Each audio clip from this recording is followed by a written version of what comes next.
In the first video we saw that all the things in the world are made of incredibly tiny particles called atoms, and also that there are 92 different kinds of them.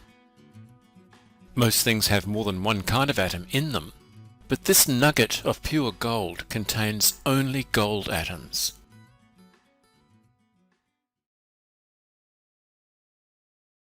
So we call it an element. An element is a substance made of only one kind of atom.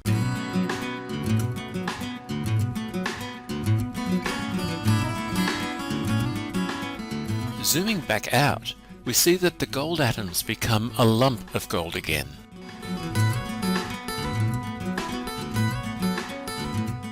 If we zoomed out from silver atoms, we'd see a lump of silver instead.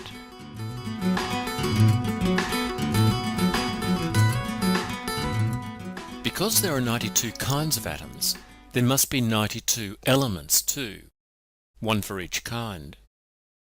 You probably have already heard of some of them, like carbon, iron, and aluminium, or aluminum if you're American. But maybe not astatine or ytterbium. With so many elements, there's a lot of names to remember.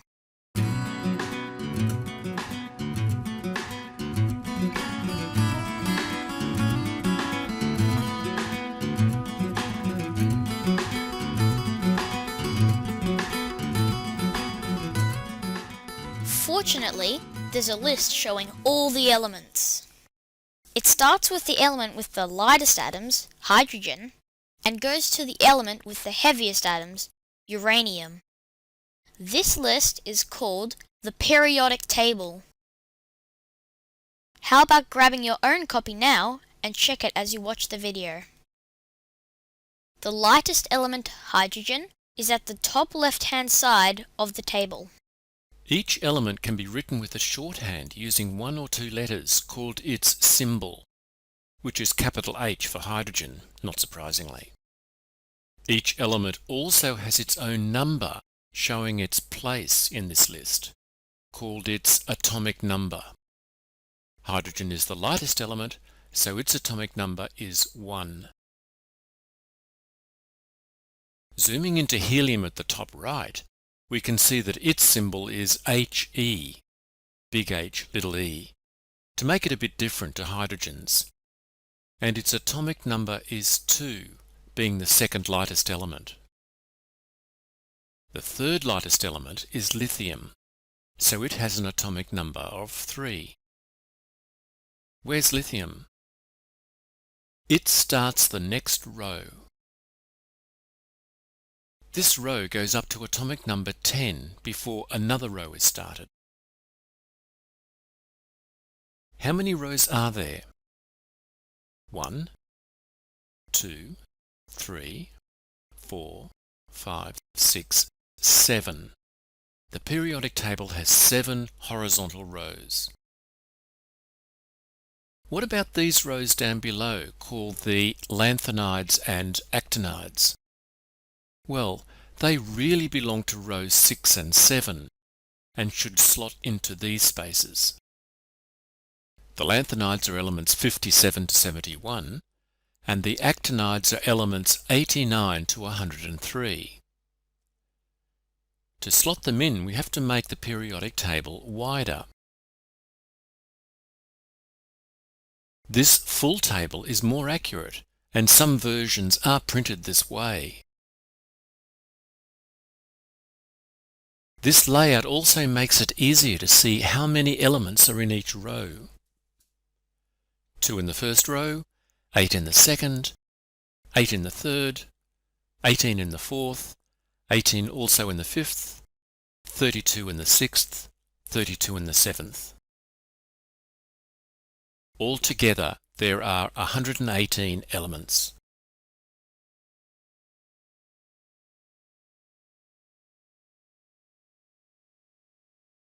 HC. How come? Aren't there meant to be only 92 elements, with uranium being the last one? Yes, but clever scientists have made artificial elements in the lab, like neptunium and plutonium, the elements next door, that were made in 1940. These new elements make the overall list of elements a bit longer. Let's collapse the periodic table back to its usual shape, which is more convenient for fitting onto the screen.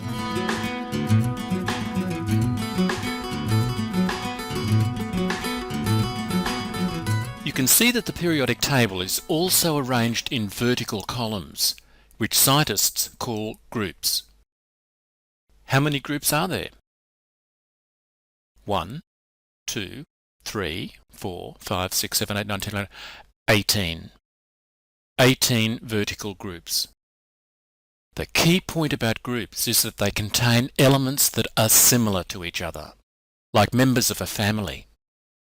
For example, all of group 1 elements except hydrogen are soft, malleable metals that explode when you put them into water.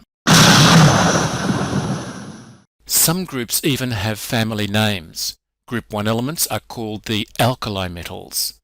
Group 2 elements are the alkaline earth metals. Group 17 are the halogens, and Group 18 are the noble gases.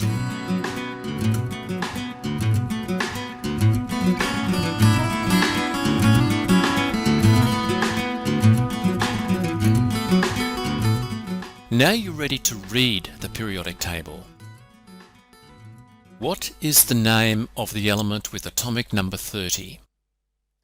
You just have to scan around and find 30. Zinc. What is the atomic number of calcium? Now you've got to find calcium on the table. 20.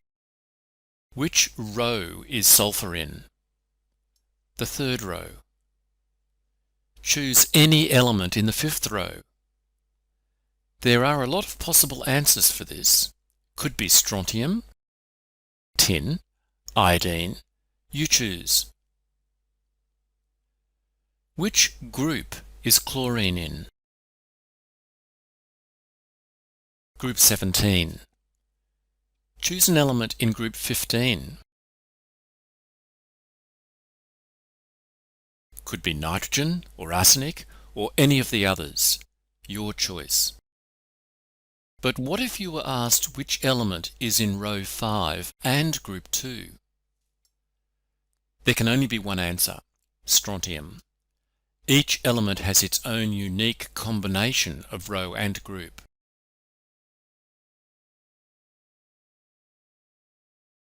Can you see the grey diagonal band that splits the periodic table into two parts?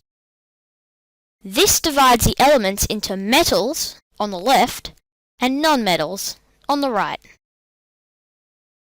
What is a metal? Here's a few: titanium, iron, chromium, aluminium, silver, and gold, with the atomic numbers above the symbols. Have you noticed that these metals are shiny and solid? They all are, well, except for liquid mercury. Metals also conduct electricity and heat. Here, the different metals are connected to an electrical circuit. If the bulb lights up, it means that the thing is an electrical conductor. They all are. Metals are also malleable, which means that if you belt them with a hammer, they'll flatten into a thinner shape. Here you can see that aluminium has 3 metallic properties. It's already been flattened into a thin sheet, it's shiny, and it conducts electricity.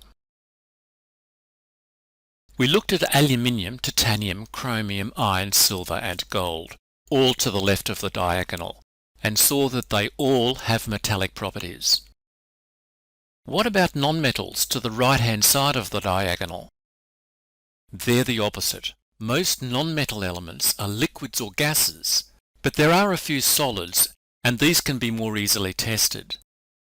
Here, sulfur and selenium are showing that they don't conduct electricity. Can you see that the bulb doesn't light up? And if you hit this carbon with a hammer, it smashes into bits.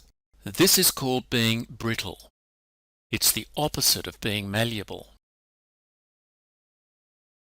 Let's use the periodic table to predict whether an element would be a metal or a non-metal. How about osmium, atomic number 76? Osmium is to the left of the diagonal grey band, so it should be a metal. How about iodine? That's to the right of the diagonal line, so it's a non-metal. Let's try something trickier. Do you reckon yttrium, atomic number 39, would be shiny? It's to the left of the diagonal line, so it's a metal. So it's probably shiny. Would phosphorus, atomic number 15, conduct electricity? It's to the right of the diagonal, so it's a non-metal. Probably not. What about the elements inside the diagonal band? Let's take a look at silicon. It looks shiny like a metal, but if you whack it with a hammer, it breaks into bits. So it's brittle like a non-metal. And the dull glow of the bulb tells us that it conducts electricity more than a non-metal, but not as much as a metal. And this gives it the name of semiconductor. These elements are also called semi-metals because they have properties that are in between metals and non-metals.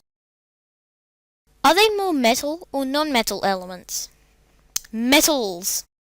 Nearly 3/4 of the elements on the periodic table are metals. But that doesn't mean they're more abundant, because in the Earth's crust, there are more oxygen and silicon atoms than the rest combined. And the universe as a whole is mostly hydrogen.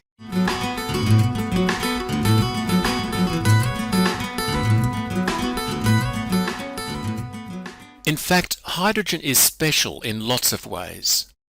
It's to the left of the diagonal, but it's not a metal. Well, it can't be. It's a gas. It looks like it's in group 1, as a member of the alkali metals, but it can't be, because it's not a metal. The truth is, hydrogen doesn't belong to any group, and it's considered to be a group all by itself. Some periodic tables even put it on its own to show this. Just remember, hydrogen is special. The periodic table squeezes a lot of information into a small space. The English writer C.P. Snow said that the periodic table took all the jumbled facts about the elements and fitted them into a pattern, and it was like turning a jungle into a garden. My view is that the periodic table is the alphabet of the universe, whereas our ordinary alphabet is a list of letters that can make all the words in our language. The periodic table is a list of elements that can make all the substances in the universe.